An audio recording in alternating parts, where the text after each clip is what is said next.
Absinthe is a compound that is constantly misconstrued in a lot of ways and misunderstood for what its purpose is and essentially what it is in itself. Absinthe is alcohol.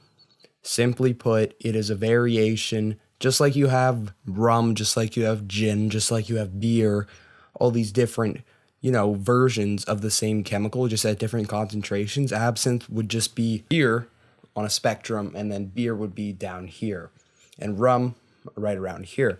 Most rum, most vodka is about 80 proof, about the equivalent to 40% alcohol, meaning that there's 40 to 60% content of alcohol and water, or whatever else they happen to have, including additives. Absinthe is generally 120 proof, or all the way up to 200 proof, meaning generally speaking, it's anywhere from 80 to 95, maybe even 98% alcohol, meaning that there could be as much as a 98 to 2 ratio of alcohol to H2O. I'm not saying alcohol's good, but absinthe has a really bad history of being misrepresented for what its use is and what it really is.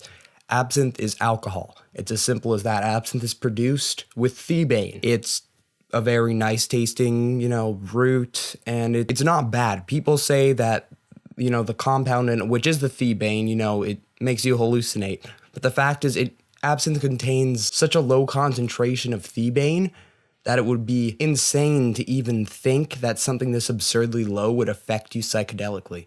You'd probably have to drink 3 bottles of 1 liter absinthe to get any effect from the thebaine. And by then, all of that ethanol or that ethyl alcohol that's in all of your beverages would have killed you. To be frank, absinthe is not safe, but that's not because of the drink, that's because of the alcohol that's contained in it. It's the same thing as me drinking 2 bottles of rum in 1 bottle of absinthe, assuming that they're both the exact same size. That's just what it is. So how is it made? Well, all hard alcohols are made very much the same, and absinthe just had one different part of its production, and that was the thebaine that added the taste.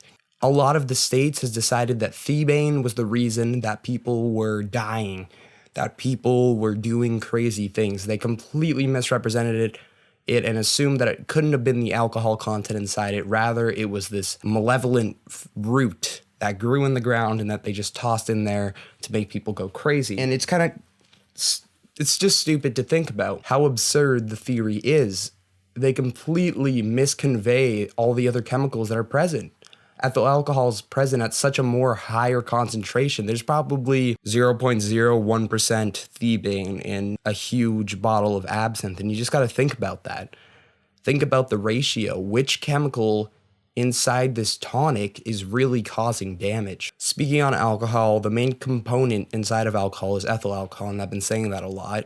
And it's made through fermentation, and then that's where you get something like beer, and the fermentation is done through a mixture of sugars and essentially this thing that's called yeast, and generally they use brewer's yeast, and what happens is that this bacteria, it's literally a living bacteria, when mixed with sugar, causes this chemical change that makes it into essentially a poison. This poison, when ingested at specific doses, can kill you, while ingested at lower doses can get you intoxicated because of the stupor and the possible coma that you may fall into. And it's crazy to think how some people and how some politics can play out just so filled with idiotism. I don't understand how entire concentrations of people can believe that some other component inside of it, not the alcohol itself, was the reason that all of these different cases were happening. There was a case of a man who murdered his wife, and they had assumed it was the absinthe that he had drank, completely ignoring the fact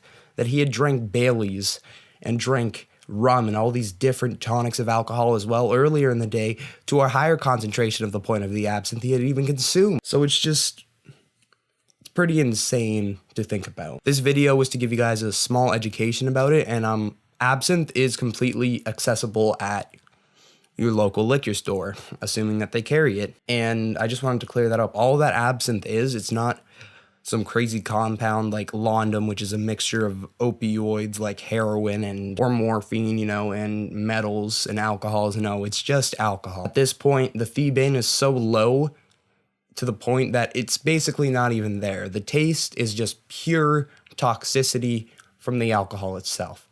And that's about all I have to say. Just don't misunderstand absinthe as a chemical and as the drink, the tonic that it is.